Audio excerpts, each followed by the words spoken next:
This lesson is presented to learn more about the relationship between personality and sports, their intrinsic relationship, and how they interact with each other. Now, your textbook presents plenty of examples of how an individual's personality can be shaped by participating in sports, and how participating in sports can shape an individual's personality. In general, this video will focus more on how behaviors are viewed from a psychological perspective in exercise and sports environments. Psychology research studies and sports psychology textbooks alike talk about the fact that the majority of athletes or exercisers will choose the type of sport or activity of their preference based on their personality. That is, if someone is introverted, patient, or calm, they will most likely choose sports like tennis, golf, or another type of sport or activity where they can practice and maybe play on their own. Other individuals may be more outspoken, competitive, driven, and even maybe a little aggressive, and this type of personality will prefer contact sports perhaps, or team sports. In other words, individuals will most likely choose a type of sport or activity that will make them feel comfortable with all of the demands, requirements, and the nature of the sport of their choosing. At an age we could call very young, it's very common to see young children experimenting with different types of sports or activities like soccer, basketball, baseball, swimming, tennis, etc., until they decide to keep practicing the sport in which they are more skillful and they feel more comfortable with it. Some of them may have the right disposition, character, and motivation to train, practice, and even compete in a particular sport without any particular problems.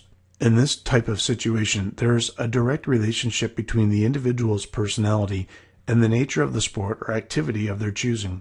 Most likely, these individuals will practice the sport with more enjoyment, and they'll feel more confident with their skills, especially if they become more successful.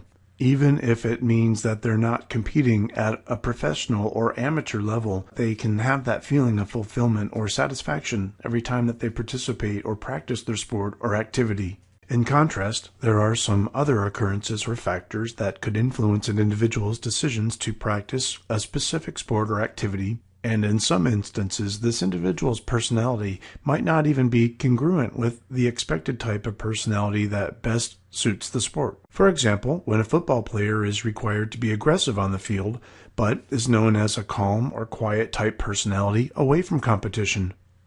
Another example includes those situations whereby parents expect or guilt or demand their children practice a specific type of sport because their own success or because, on the other hand, they were a complete failure. In this case, they want their children to become what they could never be, regardless of their children's personality, skills, likes, or dislikes.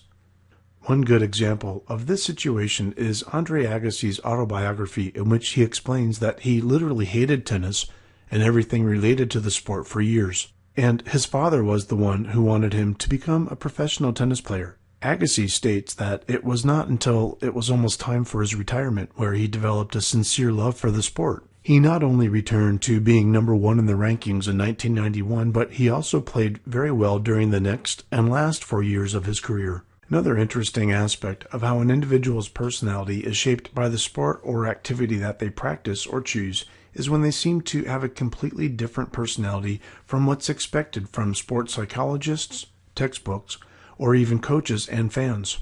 So, in other words, they may have a passive type B personality and yet practice within or as part of a team doing a contact sport.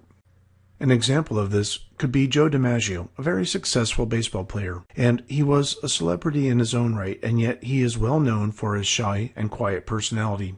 But DiMaggio was a unique sample of someone who was able to somewhat adapt his own personality in order to adopt the necessary traits to be able to deal with the pressures of the sport, the fame, and everything else that brought him into the spotlight. On the other hand, participating in a specific type of sport might also have a strong influence on an individual's personality. For example, we have recently seen an increase of obesity among children, teenagers, and adults in the United States. This type of situation might be the result of a wide range of personal, professional, cultural, or even health problems or conditions and situations.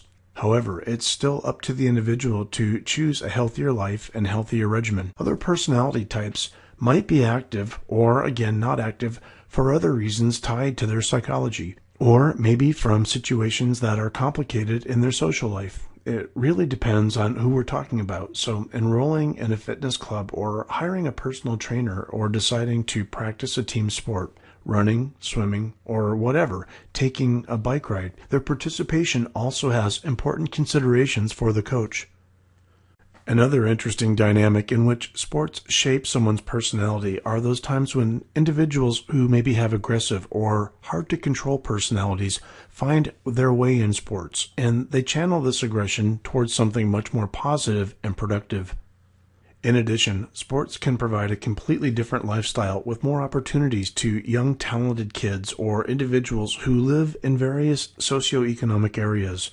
Sports can also provide at-risk or underprivileged youth with another option or chance to get good education, like secondary education, through scholarships or grants. And in doing so, these participants might adopt specific personality traits as a result. These personality traits may not only help them become successful in sports, they will also help them in their careers and throughout their lives.